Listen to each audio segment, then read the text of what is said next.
അഹമ്മദാബാദ് വിമാനാപകടത്തിൽ മരിച്ച രഞ്ജിത ജി നായരെ സമൂഹമാധ്യമങ്ങളിലൂടെ അപമാനിച്ച ഡെപ്യൂട്ടി തഹസിൽദാർ അറസ്റ്റിൽ. വെള്ളരിക്കുണ്ട് ഡെപ്യൂട്ടി തഹസിൽദാർ എ പവിത്രനെയാണ് ജാമ്യമില്ലാ വകുപ്പുകൾ ചുമത്തി കാസർഗോഡ് ഹോസ്ദുർഗ് പോലീസ് അറസ്റ്റ് ചെയ്തത്. ഇയാളെ സർവീസിൽ നിന്ന് പിരിച്ചുവിടണമെന്നാവശ്യപ്പെട്ട് ജില്ലാ കളക്ടർ സർക്കാരിന് റിപ്പോർട്ട് സമർപ്പിച്ചു.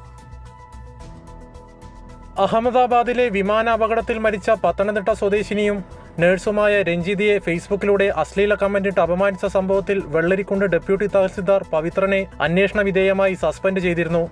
ഇതിന് പിന്നാലെയാണ് കാസർഗോഡ് ഹോസ്ദുർഗ് പോലീസ് ഇയാളുടെ അറസ്റ്റ് രേഖപ്പെടുത്തുന്നത്. സമൂഹത്തിൽ ജാതി അധിക്ഷേപം നടത്തി ശത്രുത വളർത്തൽ, സമൂഹ മാധ്യമങ്ങളുടെ സ്ത്രീത്വത്തെ അവഹേളിക്കൽ തുടങ്ങിയ ജാമ്യമില്ലാ വകുപ്പുകൾ പോലീസ് ചുമത്തിയിട്ടുണ്ട്. മദ്യപിച്ചാണ് വെള്ളിയാഴ്ച പവിത്രൻ ജോലിസ്ഥലത്ത് ഹാജരായതെന്ന് വൈദ്യപരിശോധനയിൽ തെളിഞ്ഞിട്ടുണ്ട്. അശ്ലീല കമന്റ് ഇട്ടതിന് ഇതാദ്യമായല്ല പവിത്രൻ സസ്പെൻഷനിലാവുന്നത്. ജില്ലയിലെ മുൻ മന്ത്രിയും നിയമസഭാ അംഗത്തിനുമെതിരെയും സമാനമായി സമൂഹമാധ്യമത്തിൽ ജാതീയമായി ആക്ഷേപിച്ച് കമന്റിട്ടതിന് കഴിഞ്ഞ സെപ്റ്റംബറിൽ പവിത്രനെ സസ്പെൻഡ് ചെയ്തിരുന്നു. ദുരന്തത്തിലിരയായ ഒരു സ്ത്രീയെ അപമാനിക്കുന്ന തരത്തിൽ പോസ്റ്റിട്ട പവിത്രനെതിരെ സോഷ്യൽ മീഡിയയിലും പൊതുസമൂഹത്തിലും വലിയ വിമർശനമാണ് ഉയരുന്നത്. പവിത്രനെ ജോലിയിൽ നിന്ന് പിരിച്ചുവിടണമെന്നാവശ്യപ്പെട്ട് അഖിലേന്ത്യാ ജനാധിപത്യ മഹിളാ അസോസിയേഷൻ കാഞ്ഞങ്ങാട് ടൗണിൽ പ്രതിഷേധ പ്രകടനം നടത്തി. കൈരളി ന്യൂസ്, കാസർഗോഡ്.